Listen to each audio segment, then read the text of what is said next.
আসসালামু আলাইকুম দর্শক।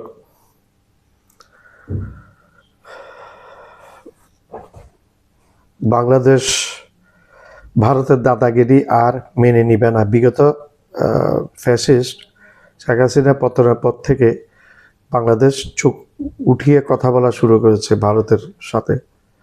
বিডিআরে সীমান্ত নির্দেশ দেওয়া হয়েছে, যদি একটা গুলি মারে তোমরা দুইটা গুলি ফিরিয়ে দিবে ভারতের দিকে। এখন বিগত ১৬ বছর বাংলাদেশ ছিল ভারতের একটা অঙ্গরাজ্য, করত রাজ্য। এখন সেটা থেকে গত বছরের ২০২৪ সালে ৫ই আগস্ট ছাত্র জনতার রেভলিউশন, বিপ্লবের মাধ্যমে পতিত স্বৈরাজ শাসক শেখ হাসিনা পালিয়ে ভারতে গিয়ে আশ্রয় নিয়েছে। তখন থেকে আর বাংলাদেশ ভারতের কথা শুনছে না, শুনবেও না ভবিষ্যতে। এর মধ্যে বাংলাদেশের সাথে সামরিক সম্পর্ক বাড়িয়ে দিয়েছে পাকিস্তান, সামরিক সম্পর্ক বাড়িয়ে দিয়েছে চীন, ব্যবসায়িক সম্পর্ক বাড়িয়ে দিয়েছে পাকিস্তান, ব্যবসায়িক সম্পর্ক বাড়িয়ে দিয়েছে চীন, এবং আর্থসামাজিক সম্পর্ক বাড়িয়ে দিয়েছে চীন, আর্থসামাজিক সম্পর্ক বাড়িয়ে দিয়েছে পাকিস্তান, তুরস্ক সম্পর্ক অনেক বাড়িয়ে দিয়েছে, সামরিক সম্পর্ক বাড়িয়ে দিয়েছে, কূটনৈতিক সম্পর্ক বাড়িয়ে দিয়েছে। এর মধ্যে মোদিকে ট্রাম্প একরকম বাদ দিয়ে দিয়েছে এবং ইউনুসকে ট্রাম্প ধরেছে ব্যবসায়িক ব্যাপারে এবং সম্পর্কের ব্যাপারে। ডক্টর মোহাম্মদ ইউনুস সাহেবকে ট্রাম্প পছন্দ করেছে, মোদিকে বাদ দিয়ে দিয়েছে। মোদির এখন কোনো মূল্য নেই ট্রাম্পের কাছে।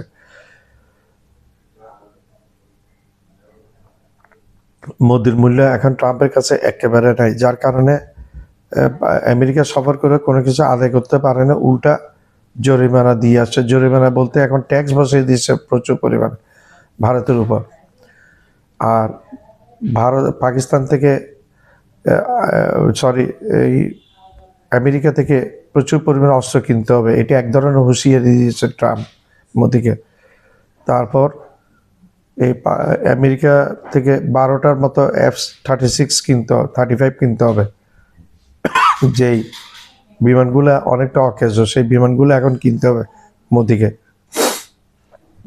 এর মধ্যে আমেরিকাতে অজিত দোভালের বিরুদ্ধে গ্রেপ্তারি পরোয়ানা আছে, যার ফলে ভয়ে অজিত দোভাল আমেরিকা ভয়ে পা রাখে না। এবং মোদির বন্ধু চোর, মোদি যেরকম চোর, তার বন্ধু আদানি আরেক বড় চোর। এই চোরের বিরুদ্ধে গ্রেপ্তারি পরোয়ানা আছে আমেরিকাতে। এই আদানিকে বাঁচানোর জন্য সম্ভবত গিয়েছিল মোদি, গিয়ে হিতে বিপরীত হয়েছে। আসার পরের দিন 113 জন হাতে পায়ে শিকল পরা ভারতীয়দেরকে আমেরিকার সামরিক বিমানে করে আমেরিকা ভারতে পাঠিয়ে দিয়েছে। এটা উপহার মোদির জন্য। আর এখন মোদিকে ভারতকে এখন তার প্রতিবেশী কোনো দেশে মানে না। পাকিস্তান তো মানেই না, চীন তো মানেই না, এগুলো মানার কোনো প্রশ্নই আসে না।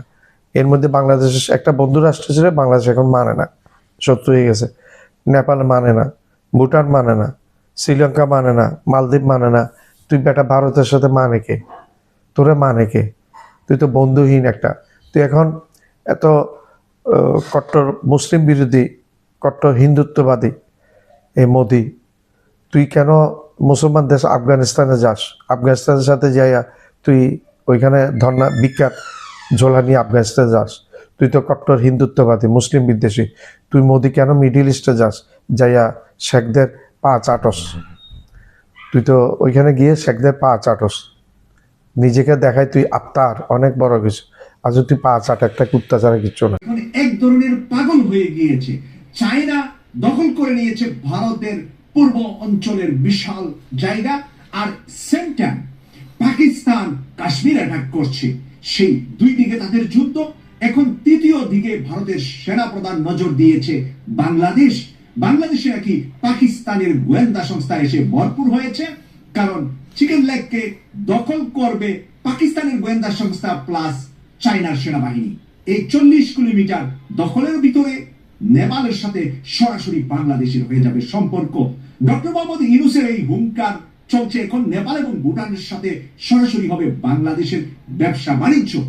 এই কারণে ভারতের সেনা প্রধান আজকে যে বক্তব্য দিয়েছে, প্রিয় দর্শক, এই সেই চিকেন নেক, যেই চিকেন নেককে নিয়ে আমরা 53 বছরে কোনো সুবিধা নিতে পারি নাই, কিন্তু ডক্টর মোহাম্মদ ইউনূসের ঘোষণায় এখন আতঙ্কিত ভারত। ভারতের নরেন্দ্র মোদী উলটপালট কথা বলছে, সেনা প্রধানও উলটপালট কথা বলছে, কারণ চায়না এবং পাকিস্তান দুজনেই চাচ্ছে বাংলাদেশে ডক্টর মোহাম্মদ ইউনূসকে সহযোগিতা করতে।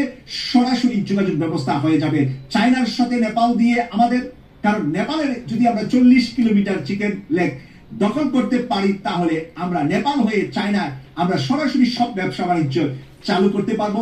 ভুটান হয়ে আমরা সরাসরি চায়নার সাথে ব্যবসা বাণিজ্য চালু করতে পারবো।